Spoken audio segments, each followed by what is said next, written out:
I know you seen the thumbnail for this video. Let's get straight into it. That Makima is evil as phone on. Let's rewind a bit to the beginning. The anime Chainsaw Man highlights a young man named Denji. No last name, just Denji. A petty devil hunter who befriends the chainsaw devil, Pochita, to help pay off his late father's debt to the Yakuza. Now, when I spell it out like this, Denji might sound pretty awful, my guy. But no, his life is He sold multiple parts of his body just to make amends for the debt, and the money he earns from devil hunting mostly goes to bills. This makes him desperate to make money. His contractor, a Yakuza boss, takes a liking to Denji. However, not because he likes Denji as a person per se, but because Denji simply does what he's told. And this is very important to highlight. Fast forwarding a bit, Denji's whole life changes when his Yakuza boss sends him out on another job. It turns out this is only to slime him out because the boss made a contract with the zombie devil. Denji dies, and Pochita gives his life to save them, yada yada yada. Denji becomes a chainsaw man and meets Makima. This Makima is the head commander of Tokyo's 4th Division and Public Safety Devil Hunters. She gives him two options: work for her and have a decent life, or be killed. To Denji, this isn't a hard decision. In fact, she makes very good on her promise. Aside from the fact that the line of work has an 80% mortality rate, he has a nice place to stay, decent food for the most part, a manager type guy named Aki Hayakawa who's not the best cup of tea, but he's seen worse, and a buddy, Power, who lets him fill her up a bit. And then there's his new boss, Makima, who fails to no end to get him bricked up. I mean, the older woman / younger guy type of situation. People make categories online for fantasies like these. Basically, life is amazing to Denji. Makima isn't just some bad bitch messing with him. She's a godsend, and she has a particular interest in Denji. Not long after joining the Public Safety Division, Makima reveals a huge milestone: killing the Gun Devil.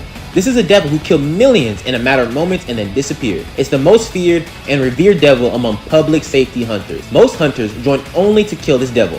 For instance, characters like Aki and Himeno are driven by this goal. There also seems to be a speculative obsession with Denji as the chainsaw man from the outside world, creating more animosity in the devil hunting world. Denji doesn't care much. He's trying to get him some pussy, you feel me?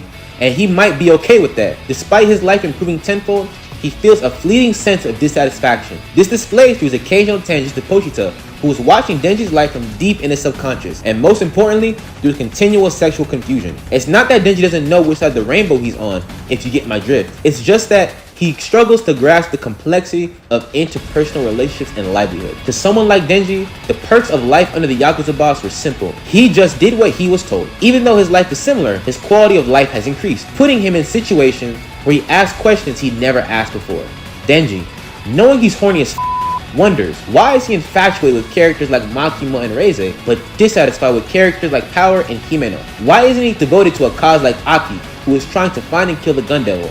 And why, when it seemed like he's about to get some, does he always get bait and switch all the time? All of this overstimulates Denji, and at crucial moments, he turns to his most primal state: submission. A key point: Makima and others often refer to public safety devil hunters as dogs. If you live in a Western country, this might go over your head. For historical context in Japan, the term dog originates from the Edo and Tokugawa periods. Samurai who served their feudal lord, or daimyos, were called dogs, those who blindly served without question. For Denji, this is true, but instead of serving the Yakuza boss, he now serves his sexual desires and his deep need for human connection, love, and validation. Those who successfully embody these aspects of Denji's character attract his loyalty, and Makima knows this. As part 1's plot thickens, Denji as the Chainsaw Man becomes the centerpiece of multiple conflicts and a target. More of Makima's character is revealed. Seasoned characters' reactions make it evident that Makima is not some philanthropic godsend, but a highly revered figure in the devil hunting world. She's mysterious, potentially dangerous, and feared by veterans like Kishebe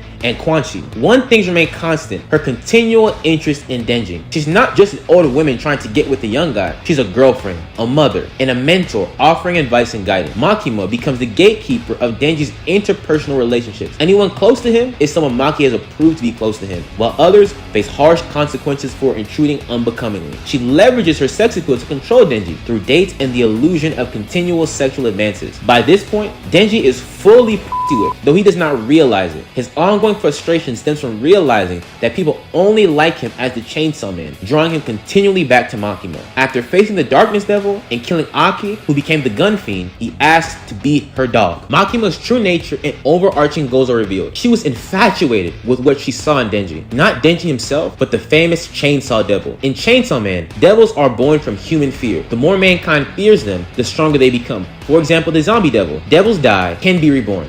as long as humans still fear them. However, the Chainsaw Devil is unique. It can erase a devil's name from existence. When the Chainsaw Devil kills a devil, that devil, its concept, and the fears surrounding it are erased from human memory. Makima, being the control devil, found this legendary ability fascinating. She found Denji, gave him a family and a home, and led him on with the illusion of sex, satisfying his need for genuine human connection. She built this up so that when Denji fully submitted, she could break him completely, creating a dog in its purest form, blind loyalty and servitude. Sadly, it works. Even after death, Denji retained a sense of duty to Makima to the point of expressing love for her. What I'm about to say touches a very sensitive topic. It's okay if you click off the video. Chainsaw Man specifically, the twisted relationship between Denji and Makima highlights the nature of genuine grooming. Denji, an at-risk kid familiar only with abusive and derogatory relationships, was vulnerable to Makima when she posed as a friend. She was loving and affectionate, played the mentor role, and wielded total control while dancing the line between maternal and sexual roles. This is a very serious issue that affects victims worldwide. You can check the description for resources and hotlines if you or someone you know is being groomed. Now,